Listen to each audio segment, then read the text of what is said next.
Jésus, Jésus, Jésus, c'est toi que nous voulons voir ce matin. C'est toi que nous voulons connaître ce matin. C'est ta révélation que ce peuple a besoin. Oh Jésus, Jésus, Jésus, Jésus.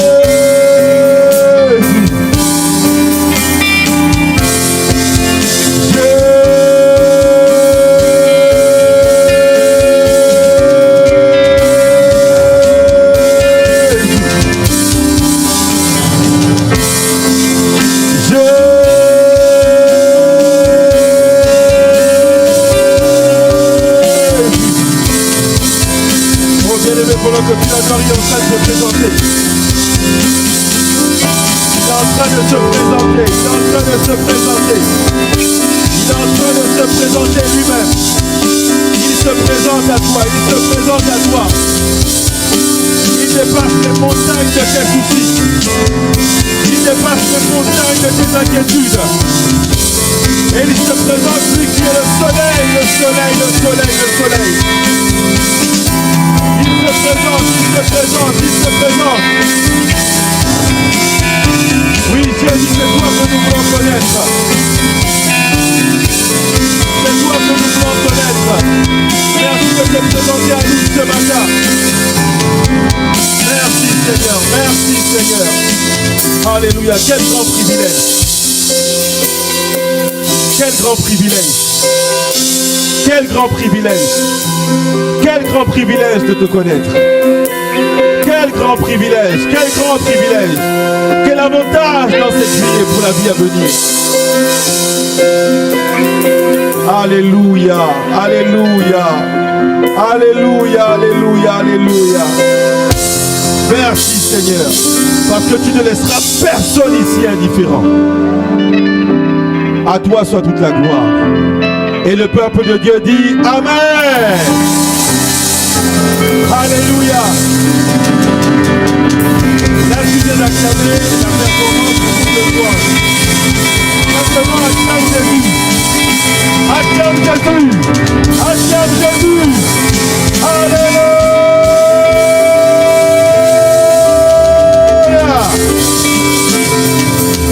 Amen, amen, amen. Vous êtes merveilleux, le merveilleux peuple de Dieu. Asseyez-vous confortablement dans la présence de Dieu. Amen. Alléluia. Je vous salue dans le beau nom de Jésus-Christ. Et je rends grâce à Dieu pour la grâce qu'il me fait, le privilège qu'il me fait de le servir ce matin. Alléluia. Et je remercie nos bergers, le pasteur Geoffroy et le pasteur Sheila, pour ce grand privilège que je n'ai aucunement mérité, mais dont toute la gloire revient à Jésus-Christ. Alléluia.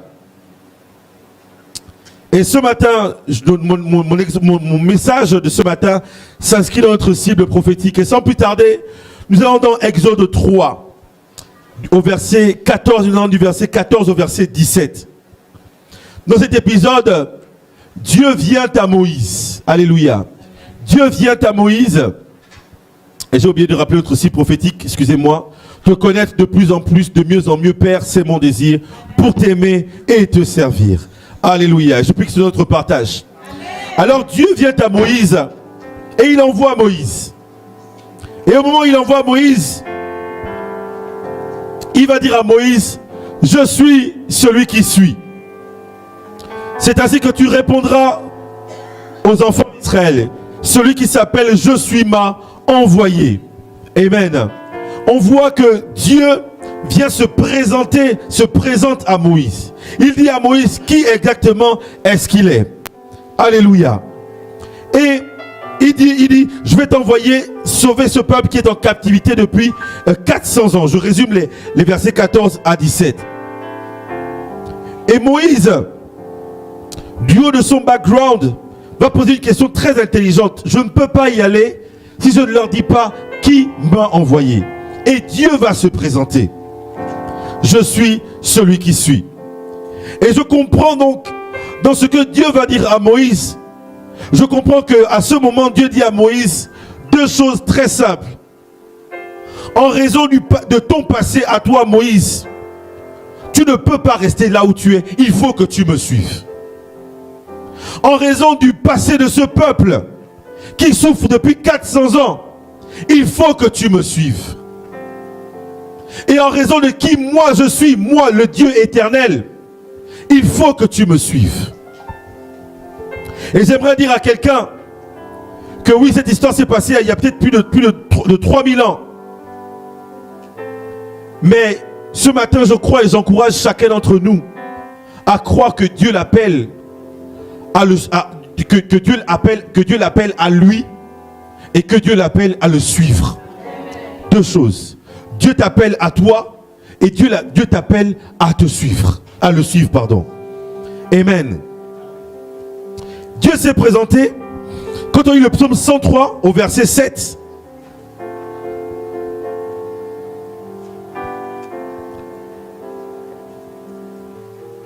La Bible dit concernant la relation entre Moïse et Dieu, il a manifesté ses voies ou encore ses projets à Moïse et ses œuvres aux enfants d'Israël. Et quand on voit l'histoire de Moïse, on comprend à partir de ce passage que à cause de la manière dont Moïse connaissait Dieu, il a pu faire ce qu'il avait à faire auprès des enfants d'Israël. Ceux du peuple qui connaîtront leur Dieu agiront avec fermeté. Tu ne peux pas aller, nous ne pouvons pas servir Dieu sans le connaître. Amen. Voilà où je veux en venir concrètement. Amen. Dieu n'a pas permis que Moïse aille sans le connaître d'abord. Et quand tu regardes l'histoire, Moïse va tellement connaître Dieu qu'il va développer une relation d'amitié intime avec Dieu. Au point que Dieu va même décider, personne n'enterrera Moïse, c'est moi-même, c'est mon ami, c'est moi qui vais l'enterrer, moi tout seul. Amen. Et de la même manière que Dieu s'est présenté, Jésus également l'a fait. Il s'est présenté. Amen. Cette petite phrase-là, Jésus s'est présenté, c'est par là que mon message, en tout cas que le message est venu dans ma tête. Et ça vient des enseignements de Théréo et d'Aza, des fondamentaux de la parole de Dieu. Jésus s'est présenté. Jésus s'est présenté. Parce qu'il fallait que ceux avec qui il marche sachent exactement qui il est. Jean 14, verset 9, Jésus dit, celui qui m'a vu a vu le Père. Donc en se présentant, Jésus vient présenter le Père. Est-ce que tu es encore avec moi? Colossiens 1, verset 15, comme nous avons lu tout à l'heure, il est l'image du Dieu invisible, le premier-né de toute la création. Donc je dis à quelqu'un, pour se faire connaître auprès de nous, Dieu nous envoie Jésus-Christ. Et je dis, Dieu nous envoie seulement Jésus-Christ. Dieu nous envoie exclusivement Jésus-Christ. Donc tu dois notre travail à toi et à moi. Parfois ceux qu'on baptise me demandent, oui bon, ok je suis baptisé maintenant, et alors, et la suite? La suite c'est cherche à connaître Dieu. Cherche à connaître Dieu. Alléluia. Cherche à connaître Dieu. Ne sois pas de cette génération-là d'hommes et de femmes qui se perdent dans le mysticisme. Toi, tu connais le nom de tous les anges qui sont cités dans la Bible. Mais Jésus lui-même, tu ne le connais pas. Peut-être que tu vas me dire, oui, mais bon, le nom des anges est dans la Bible. Oui, c'est dans la Bible. Est-ce que la Bible t'aide d'étudier le nom des anges? Non. Merci pour ta réponse, pasteur. Non. Non. Ça sert à quelque chose, oui. Mais pas à les adorer. Pas à se concentrer tout le temps dessus. Non, non, non, non, non. Non. Le vrai ange que tu rencontres te tournera vers Jésus. Amen. Toujours. Le vrai ange que tu rencontres te tournera vers Jésus. Parce que le vrai ange n'est pas la lumière. Il n'est qu'une transmission de la lumière. Je parle d'ange humain et je parle d'ange spirituel. Alléluia. Dis avec moi, Jésus s'est présenté. Pour présenter Dieu. Alléluia. Alors Jésus va utiliser la même expression que nous avons dans Exode 3. Je suis. Est-ce que tu peux dire avec moi, je suis? Et quand on étudie le livre de Jean, on se rend compte que 7 fois Jésus va dire je suis. 7 fois il va se présenter. Je suis, je suis, je suis, je suis, je suis. Laisse-moi te dire, bien-aimé, que deux hommes ne peuvent pas marcher ensemble s'ils ne se sont pas accordés. Tu ne peux pas réellement, nous ne pouvons pas réellement marcher avec Dieu si nous ne nous accordons pas avec lui, si nous ne connaissons pas ses projets à lui. Ça ne peut pas marcher. Ça ne peut pas marcher. Nous sommes une génération qui aime bien étudier les hommes de Dieu. Gloire à Dieu. Mais encore une fois, si tu étudies les hommes de Dieu, étudie le Dieu qui est derrière ces hommes-là. Étudie le Dieu qui est derrière ces hommes-là. Alléluia. Jésus s'est présenté. Et je vais dire ce qu'il a dit. Dans Jean 6, 35, Jésus lui dit, c'est moi qui suis le pain de vie. Celui qui vient à moi n'aura jamais faim. Celui qui croit en moi n'aura jamais soif. Jean 8, 12. Jésus leur parle de nouveau et dit, je suis la lumière du monde. Celui qui me suit ne marchera pas dans les ténèbres, mais il aura au contraire la lumière de la vie. Jean 10, verset 9. C'est moi qui suis la porte. Si quelqu'un entre par moi, il sera sauvé. Il entrera et sortira et il trouvera de quoi se nourrir. Jean 10, verset 11, 2 versets plus tard. Je suis le bon berger. Le bon berger donne sa vie pour ses brebis.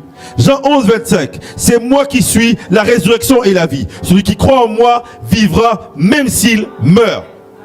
Jean 14, verset 6. C'est moi qui suis le chemin, la vérité et la vie. On ne vient au Père qu'en passant par moi. Jean 15, verset 1. C'est moi qui suis le vrai cep. Et mon Père est le vigneron. Je suis. Et parmi ces différentes présentations, j'aimerais qu'on s'arrête dans Jean 10. Dans Jean 10, d'abord, pour bien comprendre le contexte, Jésus avait guéri un malade. Et les pharisiens sont venus comment dirais-je, le questionner. Mais ce n'est pas des questions pour comprendre, c'est des questions pour attaquer. Et Jésus, comme il est stratégique, il va utiliser ça pour se présenter. Pour faire clairement la différence entre eux et lui qui est le bon berger. Alors il va leur dire, mais c'est étonnant qu'au verset 6, excusez-moi, la Bible dit que Jésus leur dit cette parabole, donc du verset 1 au verset 5, mais ils ne comprirent pas de quoi il leur parlait. C'est extraordinaire. Jésus leur parle, mais ils ne comprennent pas. C'est comme s'ils ont perdu la connexion. Et pourtant ils ont entendu, je suis sûr qu'ils ont entendu. Mais la connexion a été perdue. Comme on dit aujourd'hui, ils ont perdu le réseau.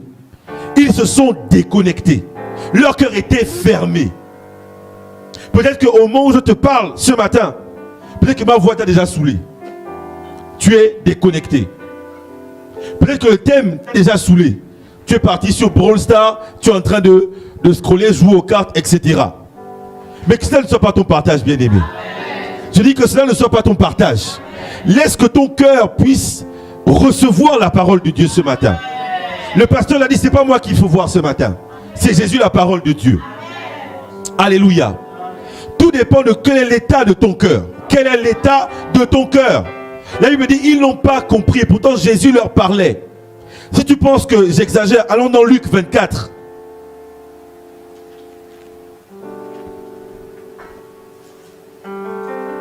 Ça, c'est la rosée de ce matin. Luc 24.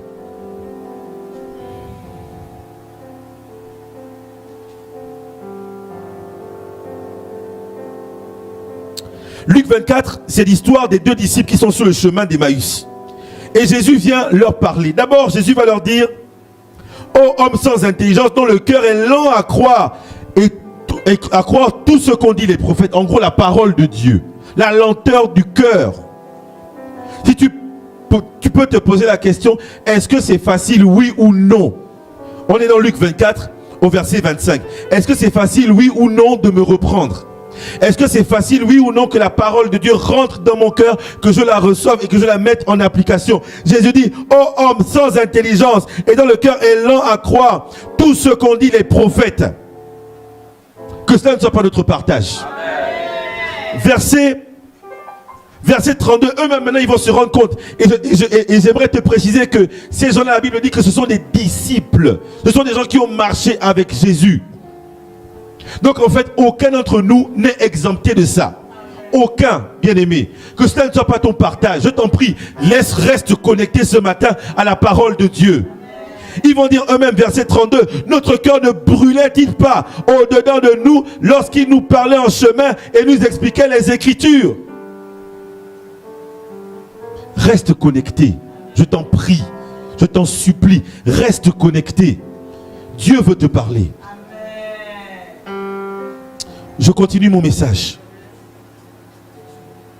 Et donc dans ces paroles, Paul, au verset 9, il leur dit, c'est moi qui suis la porte. J'aimerais demander à quelqu'un ce matin, qu'est-ce que tu cherches dans la vie? Qu'est-ce que tu cherches dans la vie? C'est une grande question, n'est-ce pas? Grande question, qu'est-ce que tu cherches dans la vie?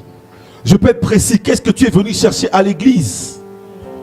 Jésus dit, je suis la porte des brebis.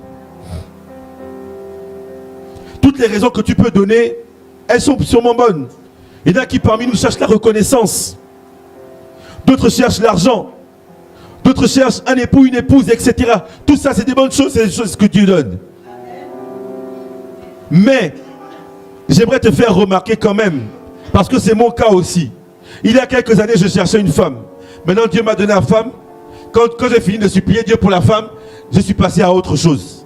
Toi aussi, aujourd'hui, tu demandes une chose, demain, tu demanderas encore une autre chose. Et après, tu demanderas encore une autre chose. Et après, tu demanderas encore une autre chose. Quelle est cette soif qui ne s'étanche jamais, bien-aimé? C'est parce que les choses que nous demandons, nous nous étancherons jamais.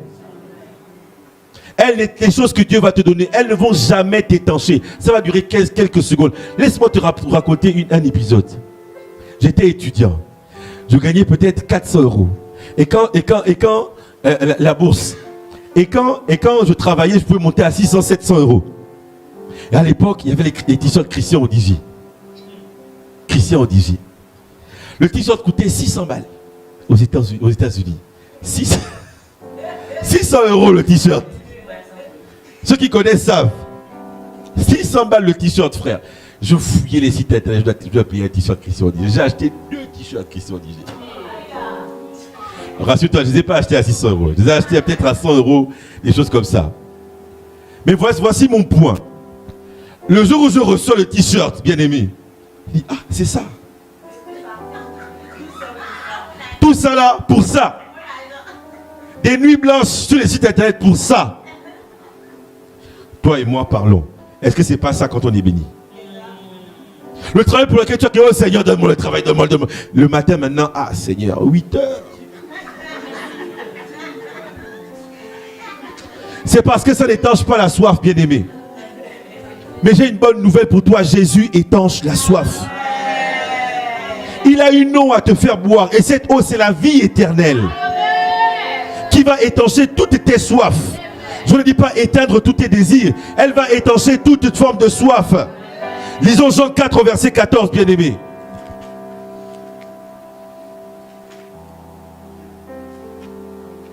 Celui qui boira de l'eau que je lui donnerai n'aura jamais soif.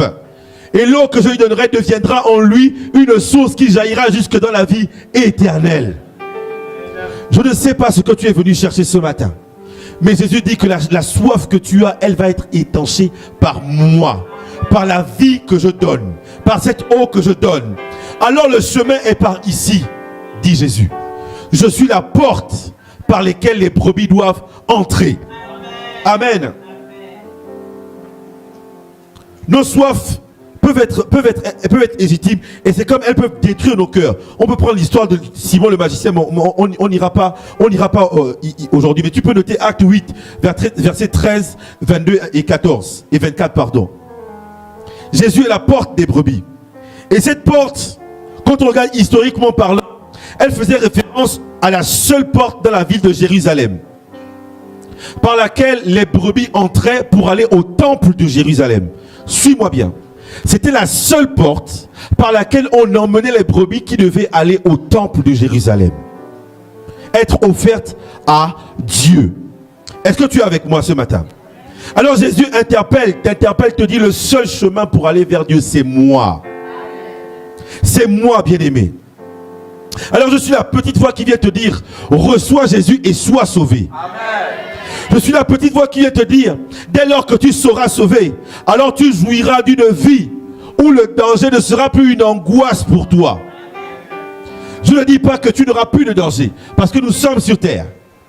Mais je dis le danger ne sera plus une angoisse pour toi. Parce que Jésus, le bon berger, Jésus, la porte dans laquelle il te fait entrer, c'est une porte qui est sûre, une porte qui est certaine. Il dit, je suis la porte, bien-aimé. Je suis la limitation entre deux mondes. Entre le monde, comment? Entre la vie éternelle et la vie dans le monde. Alléluia. Entre la vie avec Dieu et la vie dans le péché. Amen. Si je prends cette porte, bien-aimé, il y a un monde qui est derrière, c'est la rue. Il y a un monde qui est par ici, c'est l'église. Alléluia. Combien sommes-nous à rester à la porte quand nous venons à l'église? Le pasteur Sheila appelle ça à venir sur la pointe des pieds. Je suis là, je ne suis pas là. Je suis là, je ne suis pas là. Je suis là, je ne suis pas là. Aujourd'hui je suis là, demain je ne suis pas là. Demain je suis là, après-demain je ne suis pas là. J'ai un autre programme.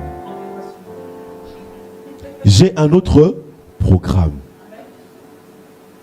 Ce matin, le pasteur me disait, nous n'avons pas d'autre programme.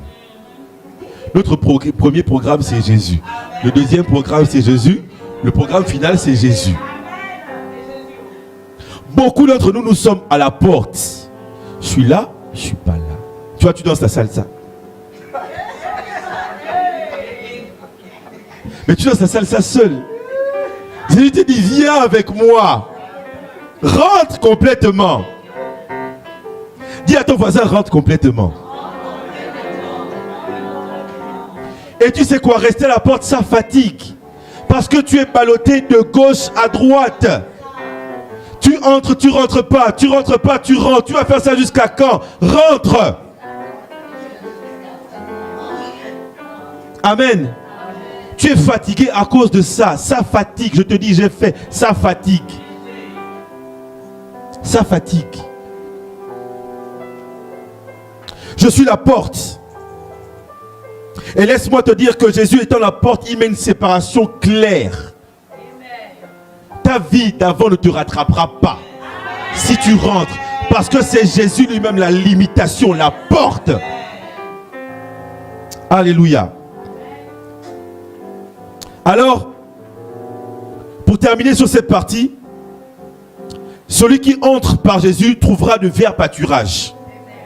Or, cette même porte dans Jérusalem, elle emmenait, comme je l'ai dit, au temple de Jérusalem. Et dans le temple abritait la présence de Dieu. Le temple abritait notamment la parole de Dieu. Les verts pâturages que Jésus veut te donner, c'est la même réponse que Pierre a donné dans Jean 6, 68. Seigneur, à qui irions-nous? Tu as les paroles de la vie éternelle. Les verts pâturages que Jésus veut te donner, c'est vrai, certes, ce sont des pâturages qui vont nourrir à la fois ton corps, ton âme et ton esprit. Est-ce que tu es avec moi? Les paroles de la vie éternelle sont les paroles déjà pour rencontrer et marcher avec Dieu. Est-ce que tu me suis? Ce sont des paroles qui vont te permettre d'entreprendre aussi sur cette terre, concrètement. Ce sont des paroles qui vont te permettre de savoir quand est-ce qu'il faut aller à gauche, quand est-ce qu'il faut aller à droite. Les paroles de la vie éternelle. Je dis à quelqu'un, bien-aimé, laisse-toi guider. Laisse Dieu te guider. Laisse Dieu te guider. Et c'est pour ça que Jésus t'invite à prendre cette porte-là, bien-aimé. Et comme je dis, il s'adressait aux pharisiens, initialement. Mais il va prendre le temps de dénoncer leurs attitudes. Des voleurs et des mercenaires. Si tu lis du verset 10 au verset, je crois, 14, tu liras chez toi. Des voleurs et des mercenaires.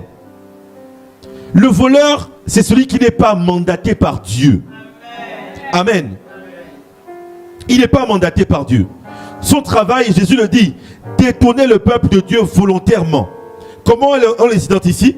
Ils ne sont pas passés par la porte. C'est des truands. Ce sont des gens qui parlent de Jésus, mais en réalité, il ne veut pas te parler de Jésus, il veut te parler de lui-même. Ce sont des gens qui sont là, qui te donnent des conseils, qui sont intelligents, intéressants, logiques, philosophiques, mais ça n'emmène pas vers Jésus. Des truands.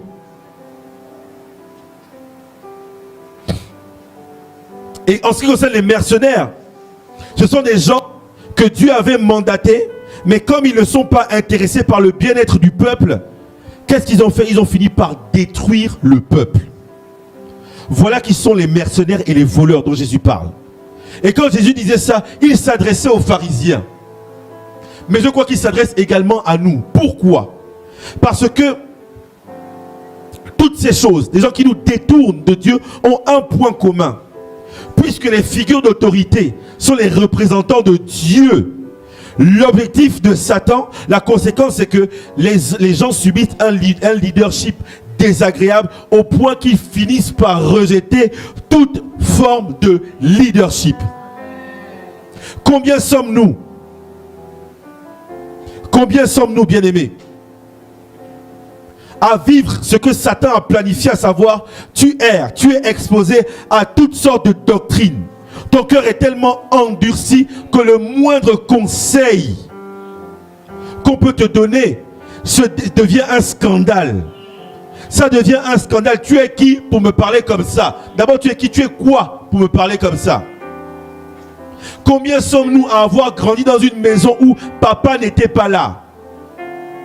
Et comme papa n'a pas été là, du coup tu t'es dit ma vie ne vaut rien.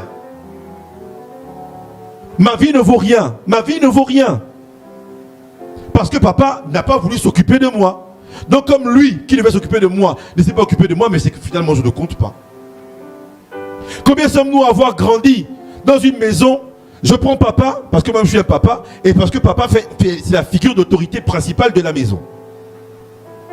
Avoir, comment dirais-je, avoir eu un papa qui a été tellement autoritaire et violent et méchant pour XY raison que quand tu es sorti de la maison, tu t'es dit ngaï. Non, c'est fini. On ne va plus jamais me commander. Personne ne va plus jamais me commander. Moi? Non. Je connais. Et quand les gens comme ça, chez nous en Afrique, qui te disent je connais la tombe de mon père. C'est-à-dire que je sais où est mon père, qui devait me commander. Maintenant il est mort, c'est fini. Mais avec Jésus, ça ne marche pas comme ça. Les gens qui marchent comme ça errent dans la vie. Satan va te faire errer. Il va te faire errer. Combien sommes-nous à avoir vécu avec des figures d'autorité qui changent tout le temps, tout le temps, tout le temps. Aujourd'hui c'est elle, demain c'est elle, demain c'est elle, demain c'est elle. Ce qui fait qu'à un moment donné, tu te dis que si tout le monde m'abandonne, c'est que je ne vaux pas la peine. Je ne vaux pas la peine. Mais Jésus te dit, bien aimé, tu vaux la peine. Je dis que tu vaux la peine. Non, tu ne m'as pas cru. Je dis que tu vaux la peine. Non, tu ne me crois pas. Je dis tu vaux la peine. Ce matin, bien-aimé, par ma voix, Jésus vient te dire, je suis le bon berger dont tu as besoin. Je suis le berger dont qu'il te faut. Amen. Et quand on lit au verset, en fait, l'exercice que j'ai fait, c'est que j'ai pris les versets 11, 12, 13, 14, 15 et j'ai pris le contraire pour démontrer qui est Jésus. Si les gens qui se sont occupés de toi jusqu'à aujourd'hui sont maladroits, Jésus te dit, moi je t'ai créé, je te connais. Amen. Amen. Je connais toutes les ressources qu'il y a en toi. Mais sans le leadership de Jésus, sans être guidé par Jésus, sans être conduit par Jésus, toutes les ressources qu'il y a en toi ne viendront jamais à manifestation. Parce qu'il est le seul à avoir la clé pour activer toutes ces ressources-là qu'il y a en toi. Jésus te dit, je suis le berger qu'il te faut.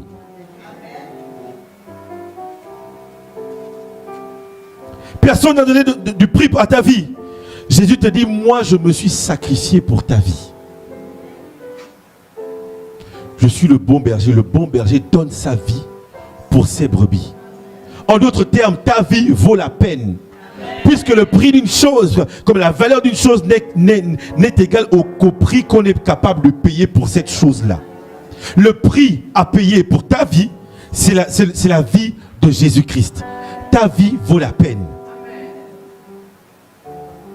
Si tu t'es dit que personne ne veut rester avec toi à cause de qui tu es.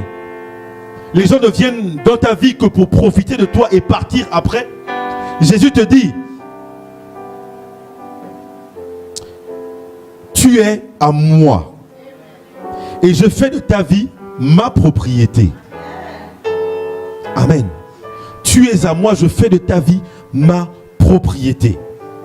Et donc je comprends que celui qui veut te toucher devra d'abord me toucher. Et toutes les choses qui doivent arriver dans ta vie, moi-même je m'occupe de les amener dans ta vie. Moi-même je m'occupe de les amener dans ta vie.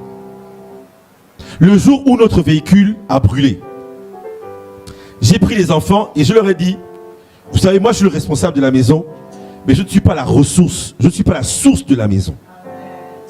Je ne suis pas la source de la maison. Donc je les ai pris avec moi et avec mon épouse, on s'est assis au salon, on a prié celui qui est la source. Certes, on nous avait enlevé la voiture, mais on ne nous avait pas enlevé de la source. Celui qui a pourvu pour la voiture une première fois pouvait encore pourvoir pour la voiture. Et il a pourvu, comme dit l'évêque au dépôt, grand style. Comme il fallait. Une voiture de meilleure qualité. Au même prix quasiment. Alléluia. Quelle est ta source, bien-aimé? On peut t'enlever des choses, mais si la source reste, les choses peuvent revenir. Quelqu'un ne me croit pas. Je dis, on peut t'enlever des choses, mais si la source demeure, tu iras encore les chercher. Il en verra encore. Amen. Jésus te dit ce matin, bien-aimé, si le danger arrive, si le malheur se produit, je resterai là avec toi et je te sortirai de cette situation. Alléluia. Je resterai là avec toi. Combien d'amis as-tu eu qui, ou du moins de connaissances, parfois même la famille, à un moment donné, Dieu permet que tu te retrouves seul. Mais je dis à quelqu'un, tu n'es pas seul. Tu es avec lui, il est avec toi. Pourvu qu'il soit ta source. Je suis le bon berger. Je suis le bon berger. Je suis le bon berger. Je suis le bon berger. Je suis le bon berger qui te conduit. Il restera avec toi dans cette situation jusqu'à ce que tu sortes de la situation. Je suis le bon berger. Et comme il l'a dit au verset 9, tu sortiras et tu trouveras de verts pâturages. Donc c'est un berger qui te prend de là où tu es et qui t'emmène quelque part. Il t'emmène dans la vie éternelle et il t'emmène dans les choses qu'il a préparées d'avance pour ta vie. Je suis le bon berger. Si tu veux savoir le fond de mon message ce matin, c'est que tu dois suivre Jésus. Tu dois suivre Jésus. Si jusqu'à aujourd'hui, bon, tu observais de loin, maintenant c'est le temps de te décider de suivre Jésus. Si jusqu'à aujourd'hui tu étais à la porte, ouais, je suis là, je suis pas là, tu danses la salsa, le break, tout ça à la porte. Arrête, rentre, suis Jésus. Suis-le véritablement. Parce que lui, et c'est un passage que j'aime tellement bien aimé, Ésaïe 49, verset 16.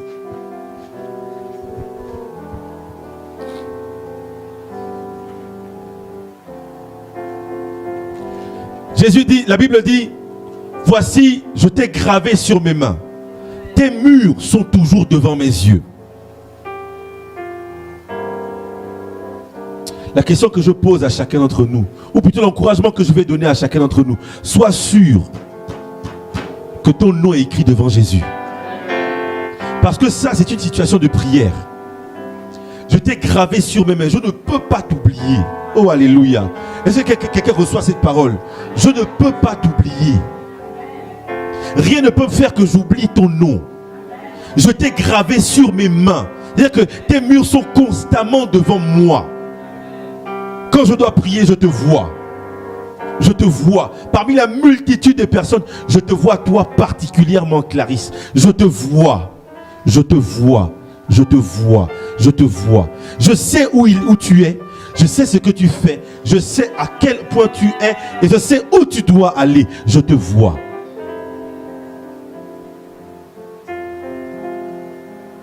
Lorsque Agar s'est retrouvée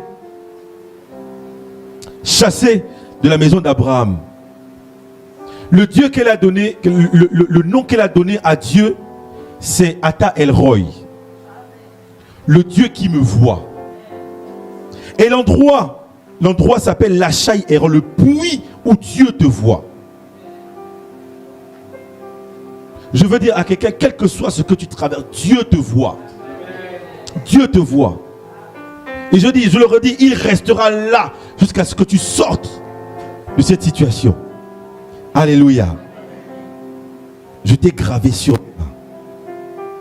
Alors pourquoi il a détaillé tout ça? Parce qu'il veut que tu le connaisses simplement et que tu le suives. Oui, je veux encourager quelqu'un à ce que Dieu gagne son cœur ce matin. Que quelqu'un laisse Dieu gagner son cœur. Prendre son cœur complètement pour le suivre. Jean 12, verset 26, Jésus dit, celui qui me suit sera là où moi aussi je suis. Or, moi, Dieu m'a honoré. Dieu ne te laissera pas en bas. Non, Dieu ne te laissera pas en bas. Il me manque 2-3 amen. Affiche-nous Jean 12, verset 26. Comme ça, tu vas dire amen à la parole de Dieu.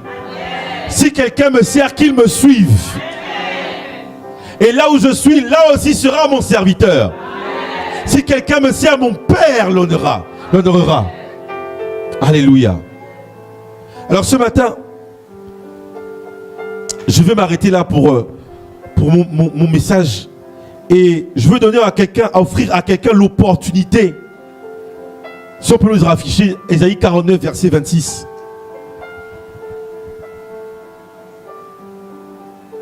C'est une opportunité extraordinaire, bien-aimé.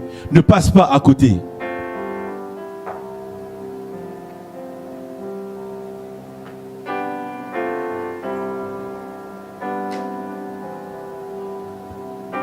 Verset 16, s'il te plaît. Il dit, voici, je t'ai gravé sur mes mains. Tes murs sont toujours devant mes yeux. Par ce passage, je veux encourager quelqu'un que tu demandes à Dieu. Si ce n'est pas encore fait, Seigneur Jésus, je veux que tu me graves sur tes mains. Personne n'ira le faire, il n'y a que Jésus qui peut le faire. Il dit, je suis la porte pour que les brebis entrent. Jean 10, verset 9. Jean 10, verset 11, il dit, je suis moi le bon berger. Je veux encourager que quelqu'un choisisse vraiment Jésus aujourd'hui comme son berger. Alors, si ce n'est pas encore fait, bien-aimé, je vais inviter tout le monde à baisser la tête, à prendre juste quelques instants avec le Seigneur, personnellement. Même toi qui nous regardes au travers des réseaux sociaux, même si nous ne sommes pas ensemble physiquement, Jésus est là où tu es. Si tu t'es connecté, reste sur Jean 10 au verset 9.